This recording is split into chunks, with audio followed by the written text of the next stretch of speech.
Pero Jehová había dicho a Abraham, vete de tu tierra y de tu parentela, y de la casa de tu padre a la tierra que te mostraré, y haré de ti una nación grande, y te bendeciré, y engrandeciré tu nombre, y serás bendición. Bendeciré a los que te bendijeren, y a los que te maldijeren maldeciré, y serán benditas en ti todas las familias de la tierra. Génesis capítulo 12, versículos 1 al 3.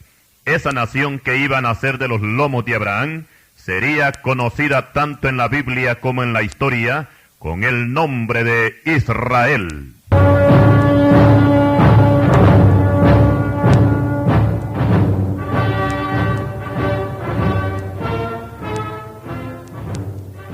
Hace 4000 años Dios llamó a un hombre llamado Abraham, el cual habitaba en Ur de los Caldeos. Esta ciudad estaba ubicada en la Mesopotamia, que es la llanura comprendida entre dos ríos, como ser el Tigris y el Éufrates. Más tarde, esta llanura iba a ser el asiento de dos grandes imperios que tuvieron gran renombre en aquel tiempo. Son ellos el imperio asirio y el imperio de Babilonia. Ur de los Caldeos era una ciudad pagana donde predominaba el culto a los dioses falsos, y esa fue la razón por la cual Dios le ordenó a Abraham que abandonara su tierra y su parentela, porque lo iba a establecer en una tierra mejor, y al mismo tiempo lo iba a constituir como padre de muchos pueblos, y que su descendencia iba a ser como las estrellas del cielo y como la arena del mar. Pero el plan específico de Dios no era ver solamente una descendencia numerosa, sino que de Abraham se iba a formar un pueblo especial que tendría que ser diferente a los demás pueblos de la tierra, por el hecho de que iba a ser el portador del mensaje de Dios para todas las naciones, y al mismo tiempo que de ese pueblo iba a nacer el Redentor de la raza humana. Y conforme al plan divino, esto se hizo una realidad, venciendo todos los imposibles, comenzando cuando Sara dio a luz a Isaac, cuando ya era de edad muy avanzada. Isaac era el hijo de la promesa, y con el correr del tiempo, Isaac tomó por mujer a Rebeca, de la cual nacieron dos hijos gemelos, llamados Esaú y Jacob. Y por una acción que no es digna de alabar de parte de Rebeca, en complicidad con su hijo Jacob, este último llegó a ser el acreedor de la promesa. Más tarde, Jacob engendró 12 hijos, los cuales llegaron a ser los patriarcas, fundadores de aquella gran nación que Dios le había prometido a Abraham. El nombre de esta nación era Israel. Desgraciadamente, los patriarcas comenzaron mal, llegando hasta vender a su propio hermano José a los ismaelitas, y por esta mala acción, y por causa de una gran hambre que Dios envió a Canaán, los hijos de Jacob tuvieron que descender a Egipto por comida.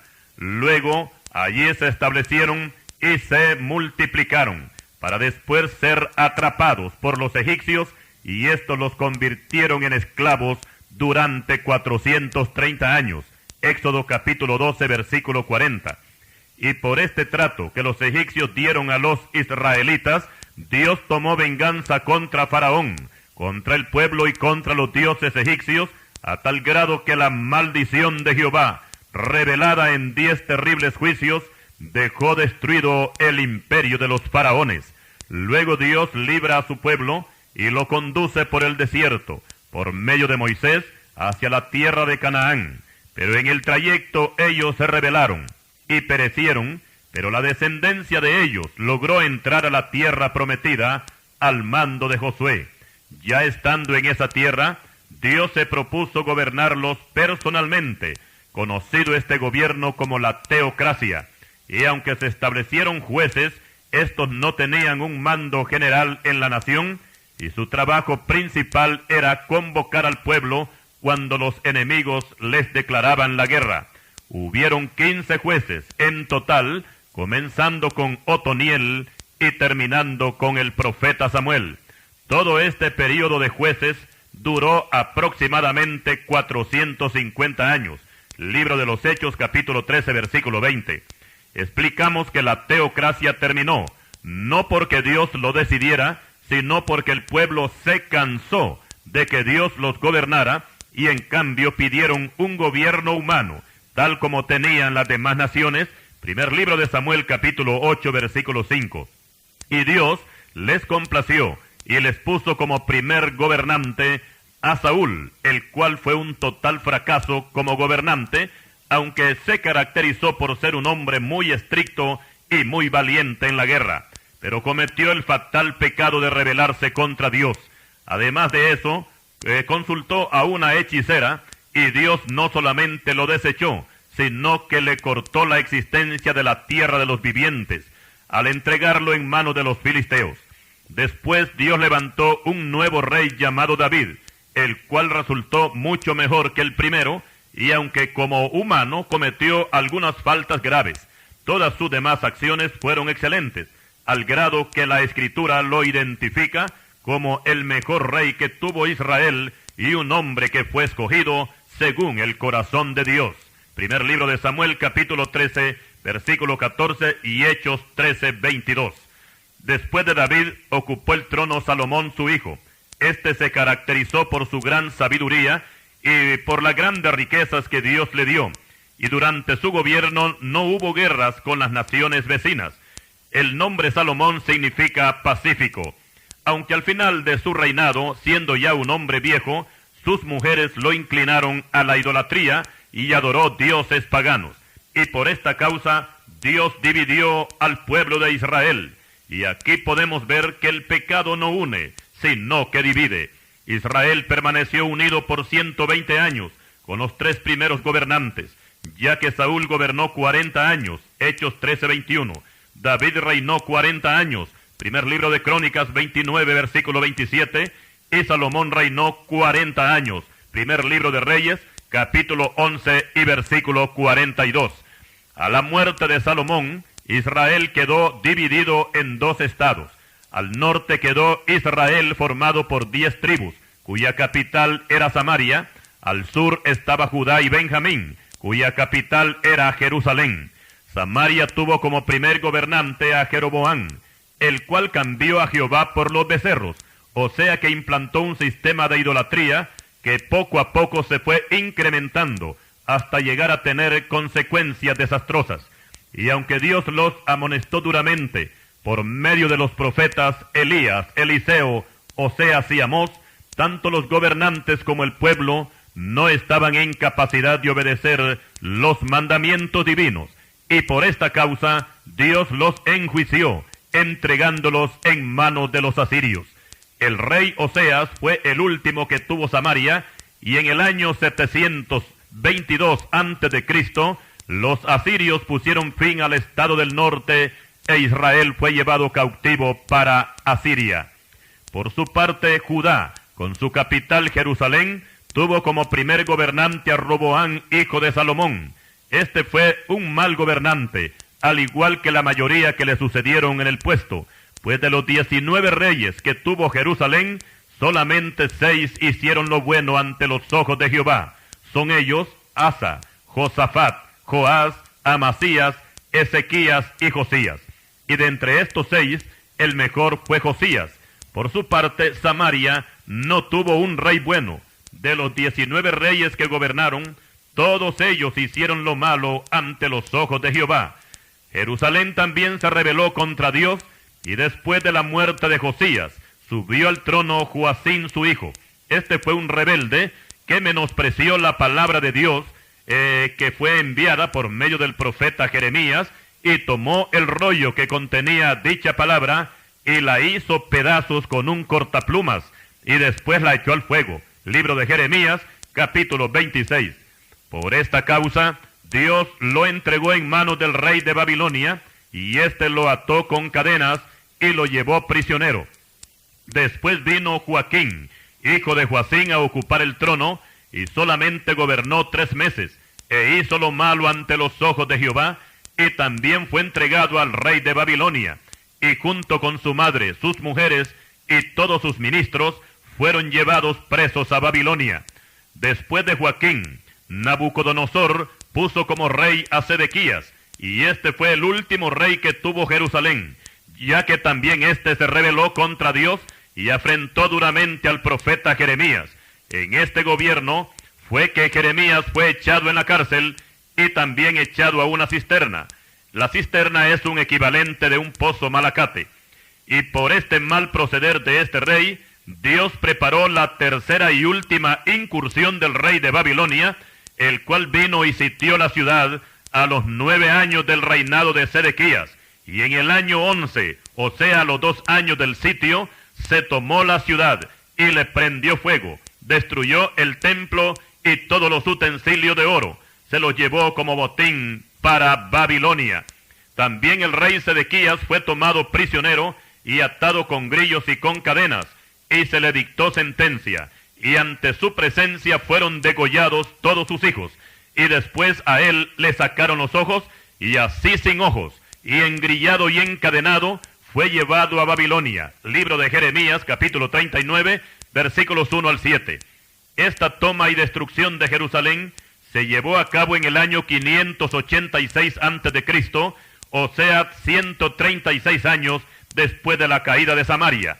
Aquellos habían caído en el año 722 por los asirios, y ya dimos amplia explicación conforme a esta toma. Explicamos una vez más que Sedequías fue el último rey que tuvieron los judíos, y no ha habido otro rey hasta la fecha presente.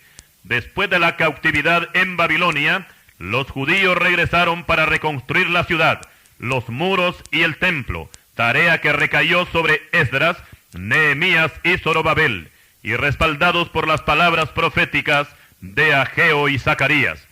Todo esto que les ocurría a los israelitas, ya Dios se los había profetizado por medio de Moisés, que si se portaban bien y obedecían, ellos iban a ser su especial tesoro.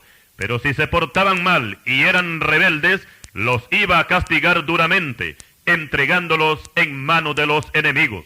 Y por cierto que estas experiencias las sufrieron en carne viva, ya que fueron pisoteados por pueblos y gobiernos gentiles, los cuales los afrentaron sin ninguna compasión. Bajo el gobierno de Antíoco Epífanes, o Antíoco IV, rey de Siria, los judíos padecieron al máximo, tanto en la parte moral como en la parte física. En el templo les colocó una estatua de Júpiter y sacrificó cerdos, y la sangre la roció en el velo del altar. Y uno de los castigos físicos más crueles que impuso Antíoco era desollar a los judíos en carne viva, hasta hacerlos morir, hasta que apareció un judío valiente que le hizo la guerra, llamado Judas Macabeo, y éste lo sacó de Jerusalén. La ocupación de este rey sirio en Jerusalén fue de 11 años, del año 175 al 164 a.C. Pero los judíos no iban a gozar de libertad por mucho tiempo, porque atrás venía el Imperio Romano, el cual tomó la rienda del poder de todo Palestina, Egipto y también Jerusalén. Y tal parece que la situación no iba a mejorar para el pueblo de Abraham. Pero no todo estaba perdido. Había una esperanza para ellos, la última, y era la venida del Mesías, el cual vendría a libertar a las ovejas perdidas de la casa de Israel. Ya Dios tenía este plan anticipado, que con el cumplimiento del tiempo Él enviaría a su Hijo, nacido de mujer y nacido bajo la ley. Libro de Gálatas, capítulo 4, versículo 4. Si ellos fracasaron con la ley de Moisés, apartándose del camino que Dios les había puesto, llegando hasta matar a los profetas de Dios, ¿qué sucedería si dejaban pasar esta última oportunidad? ¿Estaban los judíos preparados para recibir al Mesías? ¿Qué trágicas consecuencias les vendrían a ellos si en vez de recibirle, rechazaban al Señor Jesucristo como único medio de salvación? Continuaremos.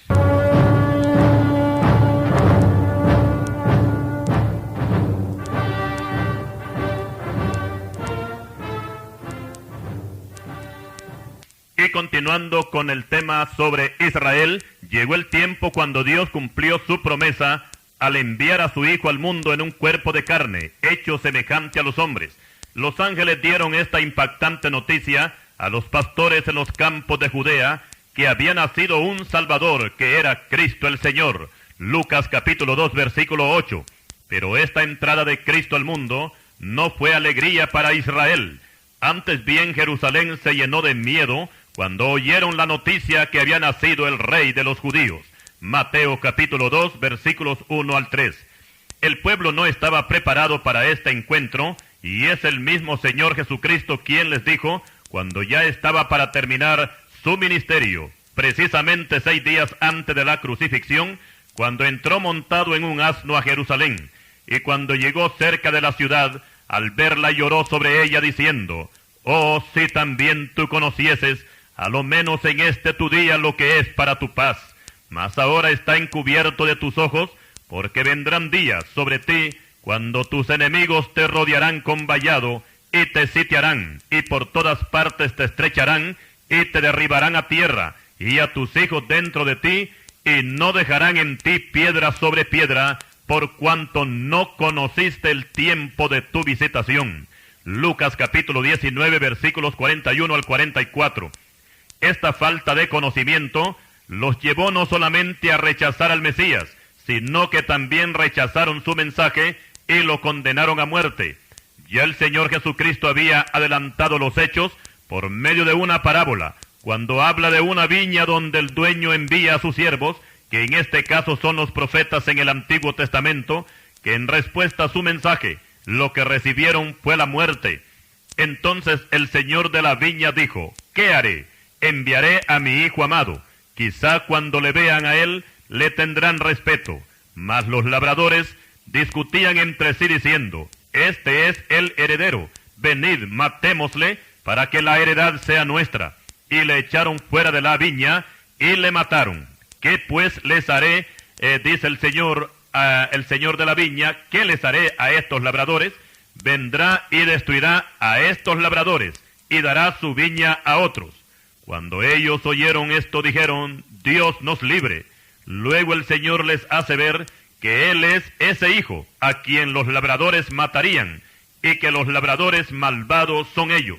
Por eso los principales sacerdotes y los escribas procuraban echarle mano en aquella hora, porque comprendieron que contra ellos había dicho esta parábola. Lucas capítulo 20, versículos 9 al 18. Y en efecto que así como fue dicho, así sucedió.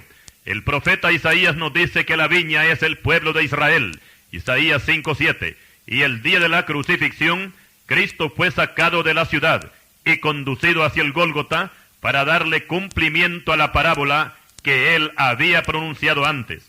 Él había venido a buscar a las ovejas perdidas de la casa de Israel, pero estas ovejas rechazaron al pastor, y la sentencia, más que todo no se dejó esperar, que fue la sentencia de la muerte que le dieron al Señor en el Gólgota. Y por esta acción, por cuanto no conocieron el tiempo de la visitación, el dueño de la viña iba a cumplir la segunda parte de la parábola, y era destruir a los labradores malvados y quemarles la ciudad. Cuando Poncio Pilato se lavó las manos, declarándose inocente de la muerte de Cristo, el pueblo de Israel dijo, su sangre sea sobre nosotros y sobre nuestros hijos. Mateo 27, versículo 25. Con esta declaración, Israel se hacía responsable del más vil de los asesinatos. Por consiguiente, el destino de esta nación se iba a tornar muy difícil y sombrío, y con el correr del tiempo iban a tener que soportar en carne viva toda esa maldición que ellos mismos echaron encima, tal como le sucedió a la Amalecita, que se jactó delante de David y que según sus propias palabras, él le había dado muerte a Saúl, trayendo como trofeo la corona y la argolla que Saúl usaba en su brazo. Él pensaba recibir algún premio de parte de David, porque de todos era conocido que Saúl buscaba a David para matarlo. Pero David le dijo, ¿cómo no tuviste temor de extender tu mano para matar al ungido de Jehová? Entonces llamó David a uno de sus hombres y le dijo, ve y mátalo. Y él lo hirió y murió. Y David le dijo, tu sangre sea sobre tu cabeza, pues tu misma boca atestiguó contra ti diciendo, yo maté al ungido de Jehová. Segundo libro de Samuel, capítulo 1, versículos 1 al 16. Algo parecido a esta historia les iba a ocurrir a los judíos siglos más tarde, cuando con su propia boca ellos mismos se condenaban a la muerte, porque según sus necios pensamientos, al condenar a Cristo, ellos defendían la causa de Dios, no dándose cuenta que lo que hacían era matar al ungido de Jehová. La palabra ungido quiere decir Mesías, y ellos mataron a su Mesías. Con nuestra propia mente podíamos pensar que los judíos sí sabían lo que estaban haciendo, pero como la palabra de Dios es lo que cuenta y no nuestras pobres ideas, lo cierto es que ellos no sabían. Por eso el Señor, cuando pende de la cruz, pide perdón para sus asesinos con estas palabras: Padre, perdónalos porque no saben lo que hacen. Lucas 23, versículo 34. El escritor cristiano Santos Olavarrieta, en su libro Roma la gran mentira, se refiere a estas mismas palabras, nada más que cambia el no por el sí, y dice: Padre, perdónalos, porque sí saben lo que hacen. Cualquiera pudiera darle la razón a Olavarrieta, pero el caso es que los judíos eran gente inconversa, y estaban ajenos a la sabiduría de Dios, la que ninguno de los príncipes de este mundo conoció, porque si la hubieran conocido, nunca habrían crucificado al Señor de gloria. Primer libro de los Corintios, capítulo 2, versículo 8. Ahora, ese grave error de haber crucificado a Cristo los iba a colocar en una situación mucho peor de lo que estaban pasando con el Imperio Romano, ya que aún los discípulos estaban ansiosos de ver libre a su nación, y antes de que el Señor Jesucristo ascendiera al cielo, ellos le lanzaron una pregunta: Señor, ¿restaurarás el reino a Israel en este tiempo? Hechos capítulo 1, versículo 6. Esta pregunta, ampliándola un poco más, es como si los discípulos le hubieran dicho al Señor: Señor, Israel no tiene rey desde el tiempo de Sedequías, que fue el último rey que tuvo Jerusalén hace 586 años. Y desde entonces Israel ha sido gobernado por gobiernos gentiles. Tu regreso, Señor, para establecer tu reino, ¿lo harás antes de que nosotros nos muramos? Esta pregunta quedó sin respuesta porque Cristo no iba a regresar inmediatamente, ya que tenía que haber un proceso para el cumplimiento de las profecías, las cuales iban a ocupar muchos siglos a partir de la fecha, incluyendo el castigo que Israel tenía que soportar cuando fuera esparcido a todas las naciones del mundo. La Biblia dice que cuando Cristo murió en la cruz, el velo del templo se rasgó de arriba hacia abajo. Mateo 27, 51. La rasgadura de este velo significaba que ya los sacrificios de animales, cuya sangre era rociada en ese velo por el sacerdote, según la ley, quedaba inutilizado, ya no era necesario, porque el sacrificio de Cristo superaba a todos los sacrificios impuestos por la ley de Moisés. Sin embargo, los judíos hicieron caso omiso a la rasgadura del velo y siguieron sacrificando como antes en el templo, pero ya el Señor había dado una profecía con respecto a la ciudad y al templo, que iban a ser destruidos hasta los cimientos. Y 37 años más tarde, después de su muerte, o sea en el año 70 de la era cristiana, comenzó la gran angustia para el pueblo de Israel, ya que el emperador romano Vespasiano dispuso tomarse a Jerusalén, para lo cual envió sus legiones romanas al mando de su hijo Tito. El historiador judío Flavio Josefo, que salvó su vida pasándose a los romanos, nos dice que Jerusalén fue sitiada por 147 días, de abril hasta septiembre del año 70, y en la toma de la ciudad murieron 1.200.000 judíos y 970.000 fueron llevados a Roma como prisioneros. También Josefo nos dice que muchos judíos se mataron entre sí y otros murieron por la gran hambre que había en la ciudad. Ya Moisés había adelantado los hechos de lo que sucedería con respecto al hambre. Según nos dice Deuteronomios 28:53, que las mujeres se comerían a sus hijos, lo cual se cumplió en el sitio de Samaria en los tiempos de Eliseo. Segundo libro de Reyes, capítulo 6, versículos 24 al 30. Y también en la toma de Judá en los tiempos del profeta Jeremías. Lamentaciones, capítulo 4, versículo 10, dice así: las manos de mujeres piadosas cocieron a sus hijos propios hijos les sirvieron de comida en el día del quebrantamiento de la hija de mi pueblo. 656 años más tarde, se volvió a cumplir esta misma profecía con la toma de Jerusalén por los romanos. Josefo cuenta que una mujer llamada María, que era de las familias más ricas en Jerusalén, mató a su hijo y lo guisó, y después empezó a comerlo. Algunos soldados romanos que también tenían hambre, al sentir el olor de la carne, rompieron de un puntapié la puerta de la casa para adueñarse de la comida. Pero cuando la muchacha les mostró el niño guisado, ellos, siendo soldados acostumbrados a ver cosas horribles, se espantaron cuando vieron aquel cuadro y salieron de aquella casa horrorizados.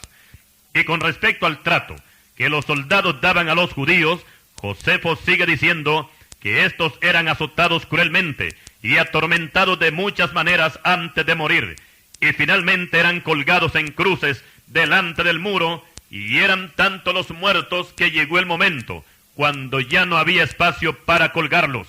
A algunos de los prisioneros Tito ordenó que les cortaran las manos. Los judíos que peleaban desde el muro maldecían a Tito y al emperador Vespasiano, y a grandes voces le decían que preferían morir antes que llegar a ser siervo de ellos. Los que estaban en el refugio llamado Masada, cuando se vieron perdidos, optaron por suicidarse. Podíamos decir que este era el comienzo de las angustias para la hija de Sión, pues Tito hizo una total carnicería de judíos, incluyendo la quema de la ciudad y la destrucción del templo, considerado en la historia como la pesadilla del primer siglo. El día de la crucifixión de Cristo, antes de salir para el Gólgota, Pilato presentó a Cristo a la multitud y les dijo: «He aquí vuestro rey». Pero ellos gritaron: «Fuera, fuera, crucifícale». Pilato les dijo: «¿A vuestro rey he de crucificar?». Respondieron los principales sacerdotes: «No tenemos más rey que César». Juan 19, versículos 14 y 15. Ellos despreciaron a Cristo, el que les daba la vida, y prefirieron al César, y lo que les daba era la muerte. El escritor de los Hebreos dice: «El que viola la ley de Moisés, por el testimonio de 2 o 3 testigos, muere irremisiblemente». ¿Cuánto mayor castigo pensáis que merecerá el que pisoteare al Hijo de Dios y tuviere por inmunda la sangre del pacto, en la cual fue santificado e hiciere afrenta al Espíritu de gracia? Pues conocemos al que dijo: «Mía es la venganza, yo daré el pago, dice el Señor». Y otra vez, el Señor juzgará a su pueblo. Horrenda cosa es caer en manos del Dios vivo. Hebreos capítulo 10, versículos 28 al 31. Hemos dicho algunas veces que caer en las manos del diablo es horrible, porque el diablo no usa de ninguna compasión para nadie. Pero es bueno entender que caer en las manos de Dios para ser castigado es mucho más horrible todavía. Los judíos pisotearon la sangre de Cristo, y eso les ha costado muy caro durante 20 siglos. Los sobrevivientes de la toma de Jerusalén, que fueron 970,000, fueron encadenados y engrillados y atados a las colas de los caballos y llevados a Roma. Allá sirvieron de esclavos, y los más fuertes fueron puestos como gladiadores para pelear en el circo romano. Podemos calificar como una ironía que el pueblo de Israel, habiendo sido escogido por Dios para que fuera su representante en la tierra, o sea que ellos iban a ser la cabeza y no la cola, al final les tocaba algo que era todo lo contrario. Y al igual que Sansón, que al final de su carrera se convirtió en el hazme reír y el que divertía a los filisteos, así también estos judíos, que un día se divirtieron, hicieron burla viendo morir en la cruz al Hijo de Dios, ahora les tocaba a ellos su parte, porque la Biblia dice que Dios no puede ser burlado. Y con la toma de Jerusalén comenzaban los sufrimientos de un pueblo que mató a su propio Dios. Y siguiendo con el tema sobre Israel, la palabra de Dios dice: «Porque 2 males ha hecho mi pueblo, me dejaron a mí fuente de agua viva, y cavaron para sí cisternas rotas que no retienen agua.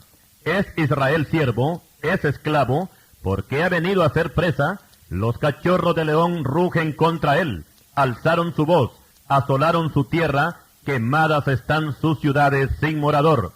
Jeremías capítulo 2, versículos 13 al 15. El pueblo de Israel, escogido para ser el representante de la voz de Dios, no llenó los requisitos.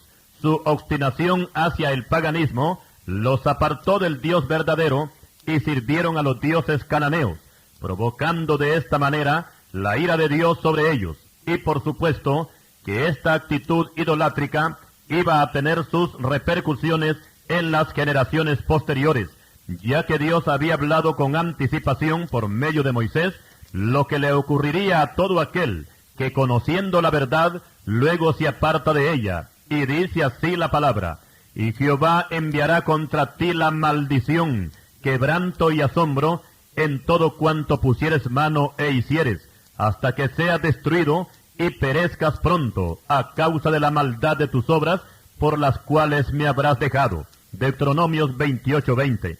Por su parte el profeta Jeremías da esta sentencia: tu maldad te castigará, y tus rebeldías te condenarán. Sabe pues y ve cuán malo y amargo es el haber dejado tú a Jehová tu Dios, y faltar mi temor en ti, dice el Señor Jehová de los ejércitos. Jeremías 2:19. Anteriormente mencionamos lo que le ocurrió a Judá cuando Nabucodonosor la sitió, la tomó y la incendió, y la humillación que sufrieron los judíos con la deportación a Babilonia. Y aunque Dios les permitió regresar de la cautividad, no aprendieron la lección, y su comportamiento fue peor que antes, pues no solamente despreciaban la palabra, sino que además afrentaban y mataban a los profetas de Dios. Y el punto culminante de su maldad lo demostraron más tarde, cuando crucificaron al Hijo de Dios. Los detalles de este vil comportamiento ya los dimos a conocer anteriormente, donde hablamos de la toma de Jerusalén por parte de las legiones romanas, y cuando el Señor Jesucristo fue sentenciado a muerte, los judíos le dijeron a Pilato: su sangre sea sobre nosotros y sobre nuestros hijos. Mateo 27:25. Con estas palabras, no solamente se adjudicaban la muerte de Cristo y se echaban una maldición encima, sino que esta maldición se la traspasaban a sus hijos, o sea, a las generaciones posteriores. Y desde el día en que Tito les quemó la ciudad en el año 70, los judíos sobrevivientes comenzaron un peregrinaje lleno de angustias por todas las naciones del mundo, y ahora tendrían que experimentar en carne viva el resultado del desprecio que le hicieron al Señor Jesucristo. Ya siglos antes, Moisés había escrito la sentencia para los judíos si no ponían por obra la palabra de Dios, y es que no iban a ser estimados como seres humanos, antes bien iban a causar repulsión ante los ojos de los que los vieran. He aquí la sentencia: y serás motivo de horror y servirás de refrán y de burla a todos los pueblos a los cuales te llevará Jehová. Deuteronomios 28:35. Por esta sentencia, la palabra judío se vino a convertir en un sinónimo de maldad. Por ejemplo, muchos padres en el pasado, en estos pueblos latinoamericanos, cuando reprendían a sus hijos por alguna maldad que habían hecho, les dirigían este refrán: este parece un judío. Los países que más se poblaron de judíos después del año 70, en primer lugar estaba Roma. También llegaron a las regiones del Cáucaso, a la tierra de Magog, más conocida en este tiempo como Rusia. Después entraron a los países europeos, siendo España el país que más se pobló de judíos. Después de la conquista por Cristóbal Colón, los judíos penetraron a las tres Américas: Norte, Centro y Suramérica. Explicamos que Cristóbal Colón no era italiano, sino de origen judío, y por esta razón, el rey Fernando II, esposo de la reina Isabel de Castilla, más conocida como Isabel la Católica, este rey siempre despreció a Colón y no le dio ningún apoyo. Los viajes de Colón al Nuevo Mundo fueron costeados por la reina Isabel, no por el rey. Cuando la reina murió, el rey Fernando mandó a meter a la cárcel a Cristóbal Colón, y éste terminó en la pobreza. Por muchas veces Colón reclamó el título de almirante, pero el rey jamás se lo dio, y a pesar de haber llenado a España con el oro americano, no se le dio ningún mérito, y terminó sus tristes días en la cárcel, pobre y olvidado. Cuando Colón murió, contaba con 55 años de edad. La causa por la cual España no quiso honrar al intrépido conquistador de América, y que antes bien lo condenó a morir en prisión, fue porque Colón era judío.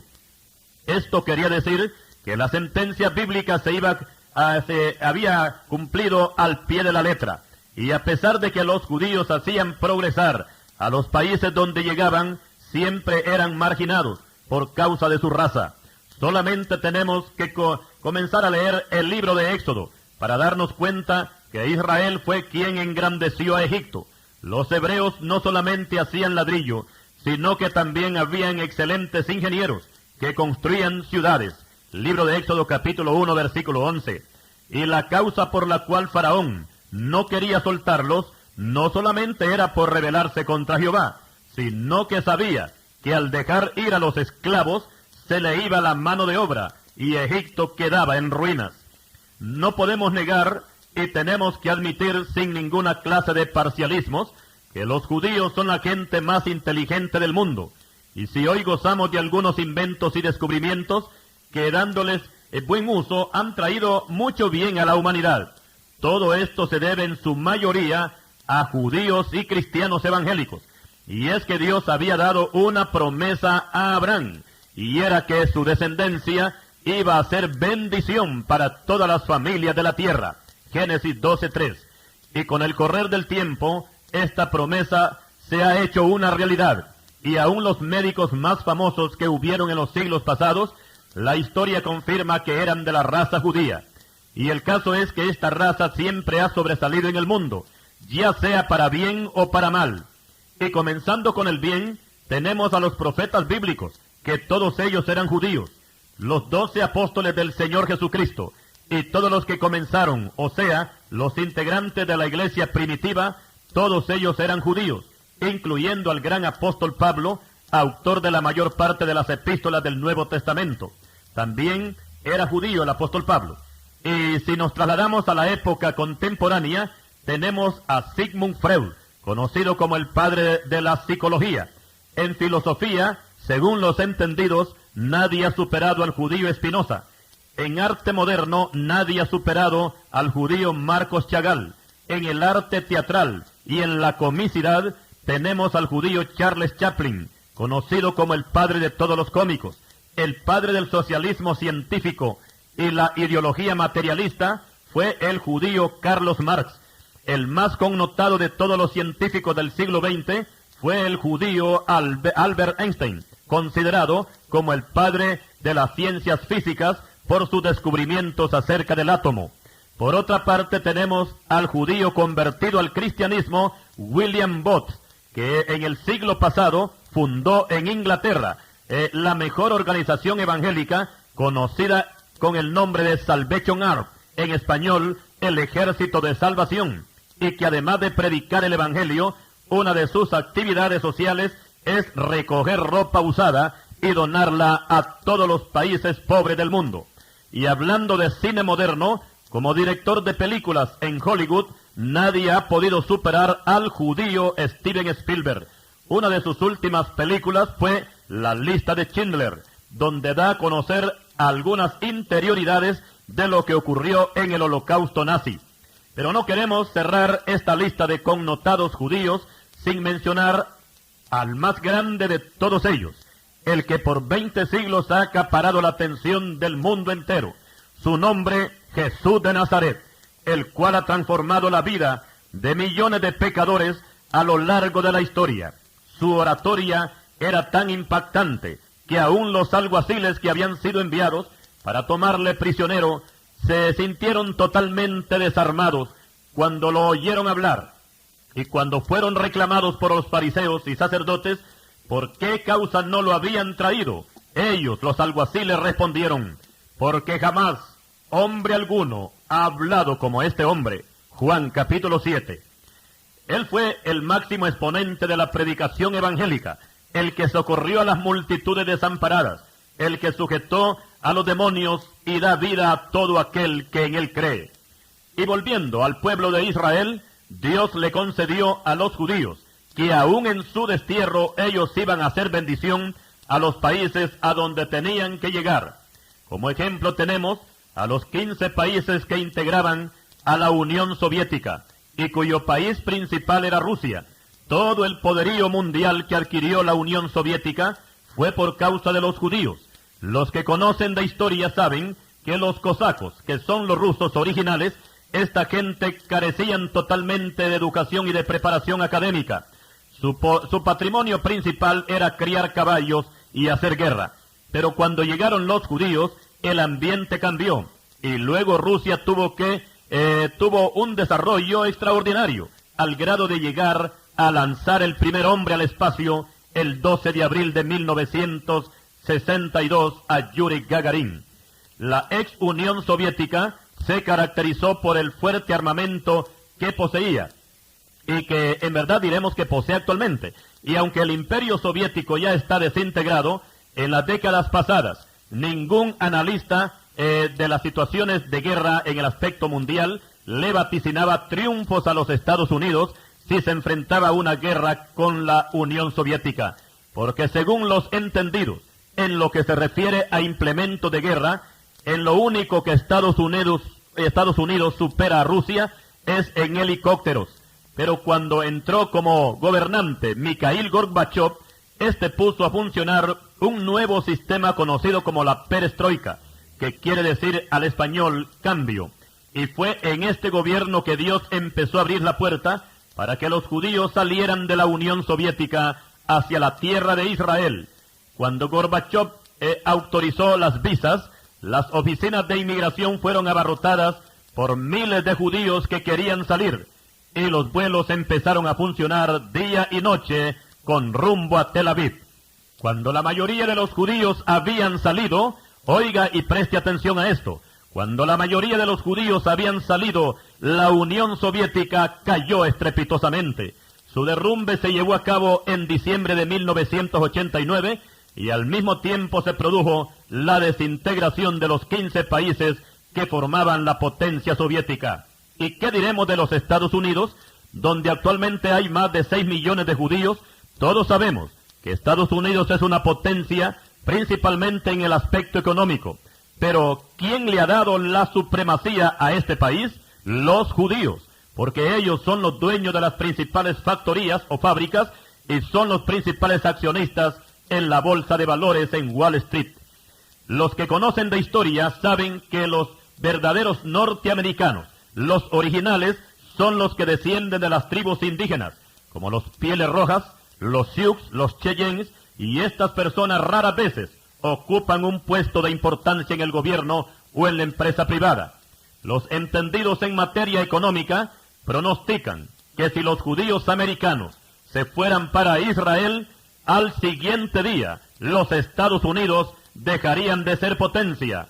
Y esto va a suceder algún día, porque Dios ha prometido que así como los esparció por todo el mundo, así también los recogerá para traerlo de nuevo a la tierra de Israel. Continuaremos.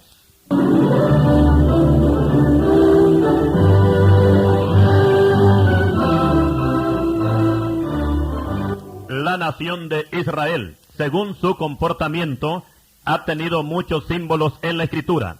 También asimismo ha sido relacionado con algunas parábolas tanto en el Antiguo como en el Nuevo Testamento. A continuación vamos a analizar algunos de estos símbolos. Y en primer lugar, Israel fue comparado a una ramera. Ezequiel 16:41. Esto fue por causa de su fornicación religiosa.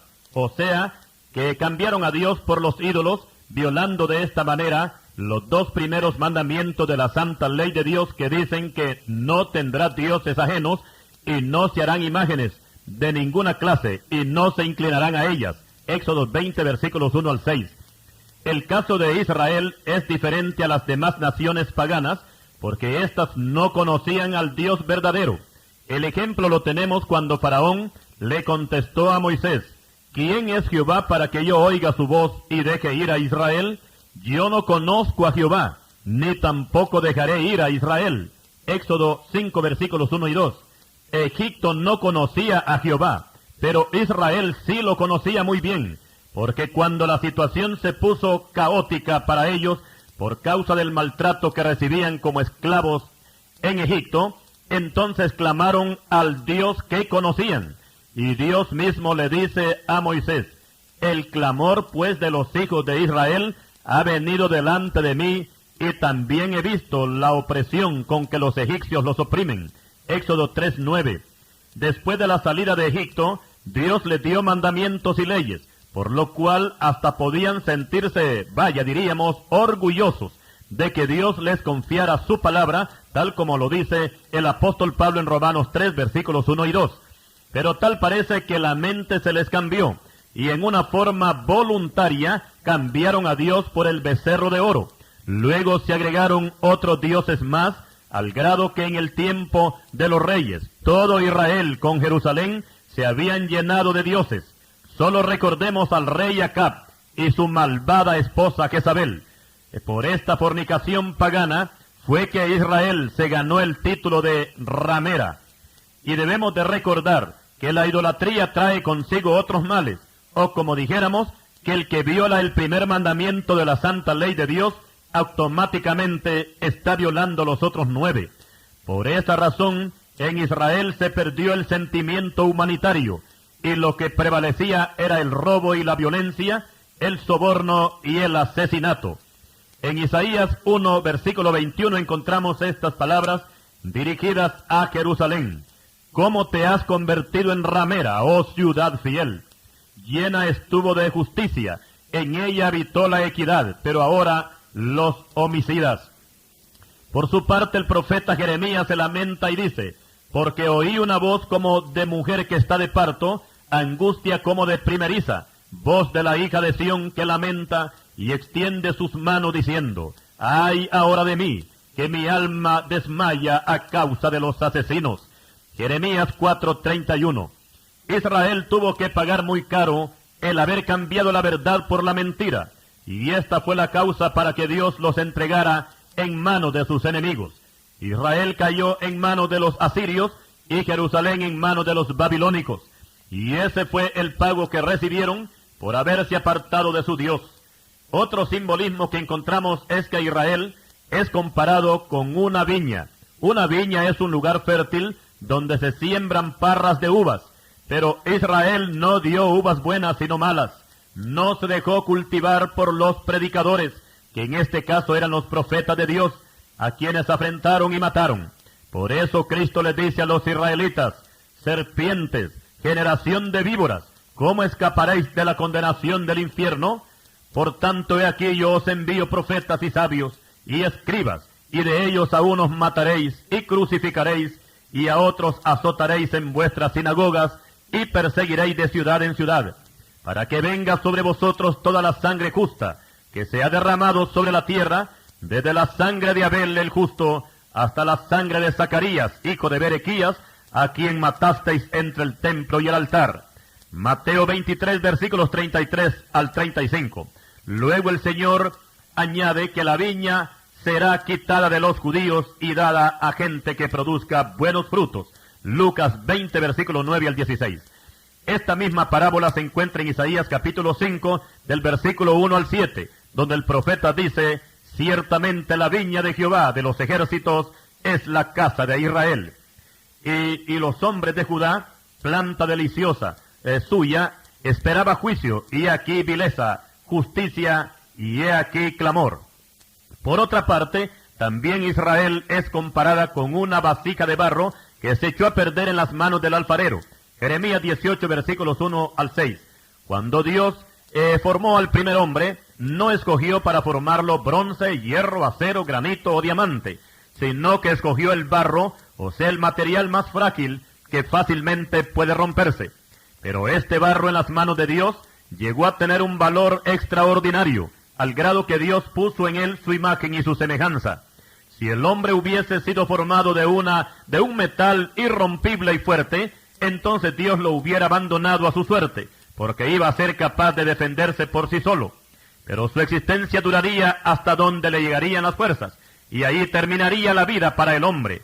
Por eso Dios escogió el barro, para que el hombre siempre se sienta dependiente de Dios. Y si un día la vasija se quiebra, con facilidad Dios puede meterlo a la rueda, para hacer con el mismo barro una vasija nueva. Lo más importante para el barro, y que llega a superar a todos los metales conocidos, es que Dios lo escogió para morar allí.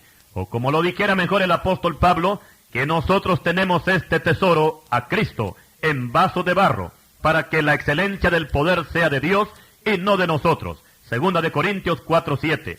El profeta Jeremías fue enviado a la casa del alfarero y vio cómo éste hacía una vasija en la rueda, la cual se echó a perder en sus manos. Pero no la botó, sino que la tomó y de nuevo la metió a la rueda, e hizo otra vasija como le pareció mejor hacerla. Y Jehová le dice a Jeremías que así como Israel se perdió, así también lo puede restablecer como al principio, o como lo dice también el profeta Oseas. Te perdiste, oh Israel, mas en mí está tu ayuda. Oseas 13:9. Esta ilustración de la vasija que se echa a perder en las manos del alfarero nos indica el fracaso de Israel, pero al mismo tiempo nos habla de su restablecimiento. Por su parte, el apóstol Pablo nos dice, refiriéndose a Israel, ¿ha desechado Dios a su pueblo? En ninguna manera. Más adelante encontramos que la rebelión de Israel sirvió para dar paso a la salvación de los gentiles. En este caso, la iglesia ocupó el lugar de Israel. Y si su exclusión es la reconciliación del mundo, ¿qué será su admisión, sino vida de entre los muertos? Romanos capítulo 11, versículo 15. Ahora vamos a analizar al pueblo de Israel en su dispersión por el mundo, tal como lo vio el profeta Ezequiel en la visión de los huesos secos. Aquí dice que Jehová llevó al profeta a un valle lleno de huesos secos en gran manera, y me dijo, Hijo de hombre, ¿vivirán estos huesos? Y dije, Señor Jehová, tú lo sabes. Me dijo entonces, profetiza sobre estos huesos y diles, huesos secos, oíd palabra de Jehová. Ezequiel 37, versículos 1 al 4. La visión que tuvo el profeta Ezequiel no podía ser aplicada cuando se llevó a cabo la deportación a Babilonia, porque en ese tiempo no fueron esparcidos por el mundo, y solo permanecieron 70 años en cautividad. Jeremías 25:11. Después de ese tiempo regresaron a su tierra de Israel, y aunque continuaron bajo el dominio de gobiernos gentiles, no fueron expuestos a una nueva cautividad. Por tanto, el cumplimiento de los huesos esparcidos empezó a tomar forma, cuando en el año 70 de la era cristiana, los romanos destruyeron la ciudad de Jerusalén, y los sobrevivientes fueron obligados a salir de su país, y se convirtieron en huesos secos, esparcidos por el campo. O sea, que el mundo es un campo. Explicamos que el mundo es comparado con un campo, así lo dice Mateo 13:38. Ese esparcimiento de huesos duró hasta el año de 1900, que fue cuando Dios empezó a juntar a su pueblo, identificándose entre ellos mismos como la descendencia de Abraham, o como lo dice el profeta, profeticé pues como me fue mandado, y hubo un ruido mientras yo profetizaba, y he aquí un temblor, y los huesos se juntaron cada hueso con su hueso. Ezequiel 37:7. Fue en el año de 1897 que nació el movimiento sionista bajo la dirección del judío Teodoro Herzl, celebrando su primer congreso sionista en Suiza, y al entrar al año de 1900, los judíos comenzaron una mejor organización con el fin de regresar a Palestina y formar su propia nación. Después de la Primera Guerra Mundial, en noviembre de 1917, se declaró en Inglaterra la famosa Declaración Balfour, que parte de su contenido decía así: el gobierno británico mira con beneplácito el establecimiento en Palestina de un hogar nacional para el pueblo judío. Explicamos que cuando se llevó a cabo la Primera Guerra Mundial, Jerusalén estaba ocupada por los turcos, y en ese mismo mes y año, noviembre de 1917, los ejércitos ingleses se encaminaron hacia Palestina, al mando del general Allenby. En este ejército inglés iba un soldado muy joven, un soldado judío llamado David Ben Gurión, que más tarde llegó a ser el primer gobernante del naciente Estado de Israel. Y para honrar su memoria, el más importante aeropuerto en Tel Aviv fue bautizado con el nombre de David Ben Gurión. Cuando los alemanes peleaban contra los ingleses en la Primera Guerra Mundial, un judío llamado Chaim Weizmann ofreció sus servicios al rey Jorge de Inglaterra para fabricar un detonante que más tarde fue conocido como el TNT. Con el descubrimiento de este explosivo, los ingleses ganaron la guerra, y cuando todo hubo concluido, el rey Jorge mandó llamar al judío Weizmann y le dijo: gracias a ti hemos ganado la guerra. Inglaterra te recompensará por tus servicios. Puedes pedir lo que quieras, que se te dará. A lo que Weizmann contestó: Majestad, para mí no quiero nada, pero si le place a la corona inglesa, en este momento pido una patria en Palestina para mis hermanos los judíos. La petición fue concedida y por orden del rey Jorge, el 2 de noviembre de 1917, se firmó la Declaración Balfour, donde se otorgaba un hogar nacional para los judíos en Palestina. A esta declaración se le dio el nombre de Balfour porque fue redactada y proclamada por el canciller británico Alfredo Balfour. Mientras esto sucedía en Inglaterra, el general Allenby estaba a las puertas de Jerusalén con sus ejércitos, y entre el 9 y el 11 de diciembre de 1917 se logró la toma de Jerusalén, donde no se libró ninguna batalla y no se disparó ni un proyectil, porque cuando la aviación inglesa voló sobre Jerusalén, los turcos sintieron pánico e incondicionalmente se rindieron a los ingleses. El general Allenby, que era un cristiano, cuando puso sus pies en la Tierra Santa, se arrodilló, se postró sobre su rostro y adoró a Dios. Y mientras sus comandantes iban en carros y las mujeres judías lanzaban flores al ejército inglés, Allenby caminaba a pie por las calles de Jerusalén. Mientras tanto, la aviación inglesa hacía tronar los cielos de Palestina. Este estruendo ya lo había profetizado el profeta Ezequiel, que él oyó un ruido y un temblor, cuando los huesos comenzaron a juntarse cada hueso con su hueso. Ezequiel capítulo 37 y versículo 7. El ruido fue el que causaron los aviones, y el temblor fue el que sintieron los turcos cuando fueron desalojados. Antes de los turcos, explicamos, antes que estuvieran los turcos, Jerusalén estaba habitado por los árabes. Los turcos echaron fuera a los árabes y los ingleses echaron fuera a los turcos. Con la llegada de los ingleses se vislumbraba una esperanza para Israel, conforme está escrito en la palabra del Señor y a través de los profetas. O sea que la carne tendría que cubrir los huesos. Pero sucedió algo que los judíos no esperaban. La Segunda Guerra Mundial, que comenzó en el año 1939 y terminó en el año de 1945. ¿Qué sucedió en esta guerra y qué cantidad de muertos se presentaron en este evento o acontecimiento en este presente siglo? Continuaremos en la segunda parte de este estudio sobre la nación de Israel. Continuaremos.